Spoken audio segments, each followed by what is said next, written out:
You're right, guys, it's Capgun Tom here, and welcome to episode number 24 of Deploying Dortmund. Now, we are in Division 1, we have 2 games remaining, and if we manage to win both of those games, we will indeed win the Division 1 title. Important stuff, and we can't afford to slip up, as we have been doing so many times during this division, and the previous division as well. So we're hoping that our newly created 5-2-2-1 formation team is going to be enough or too much to handle for our opponents, and we can win both of those games and then continue into the next division to hopefully win that as well. So if you're looking to buy some Ultimate Team coins, go and check out FIFAUTonline.com. Their link is down in the description. A fast, cheap and reliable coin service for you.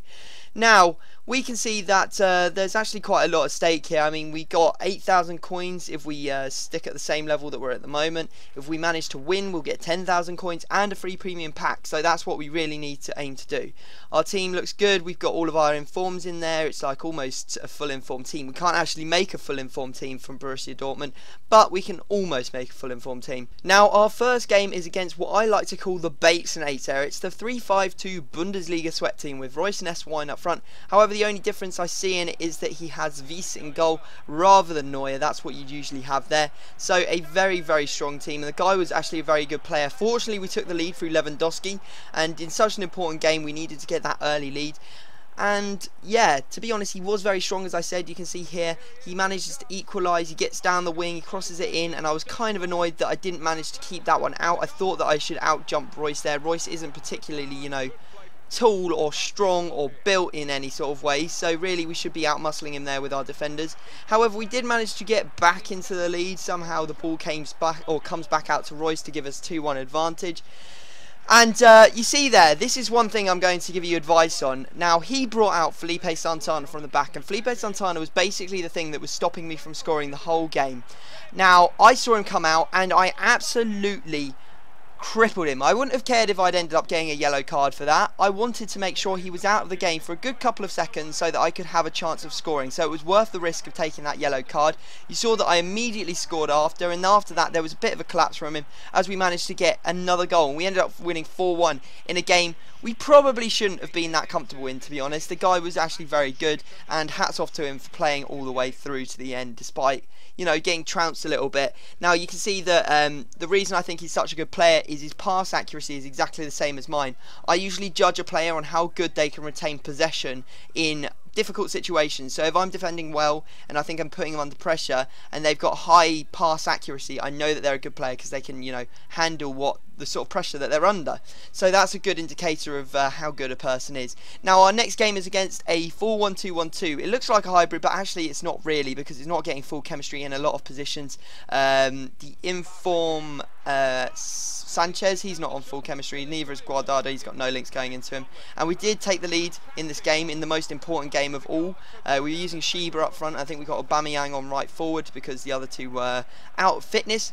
And we really needed to win this game. I mean, this is the final game. If we win it, we take the title down, and we went 2-0 up in the 60th minute, which was great. Really happy to see that. Royce getting in all kinds of space, just didn't mark him, and we did punish him. So we ended up taking down that 2-0 result, and it does mean that we have won the title. Fantastic. So there you go, 22 points from the division.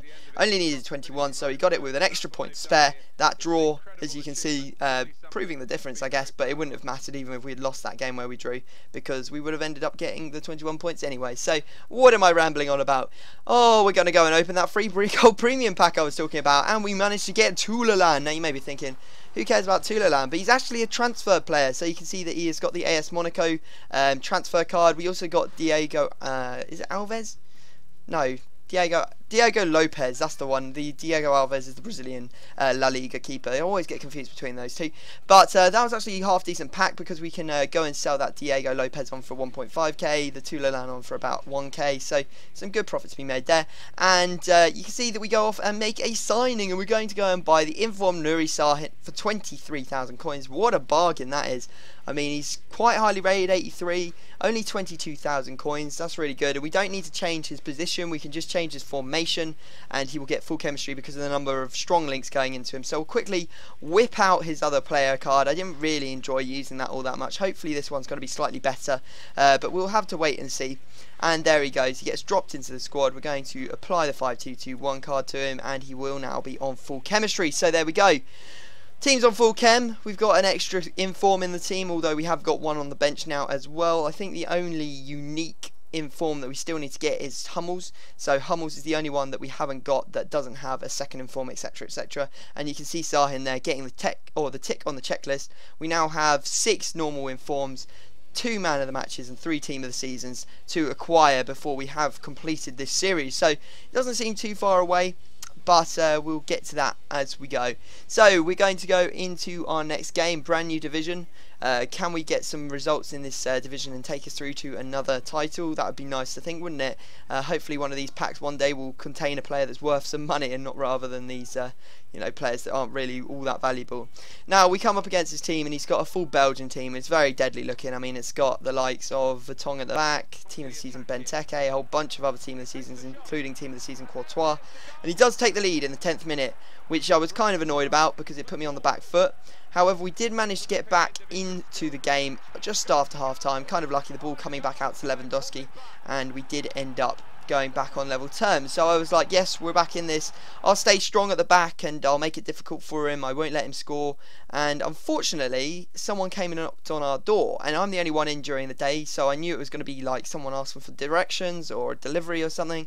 And it turned out to be a delivery man, and as you can see, I took so long with the delivery man getting what was a lawnmower off the back of the lorry that he ended up unpausing, having no sportsmanship, going through and scoring a couple of goals, as you can see here, managing to get 2 goals already to put him 3-1 up, then managing to score another goal. And to be fair to him, he didn't actually score any more after the 4th goal.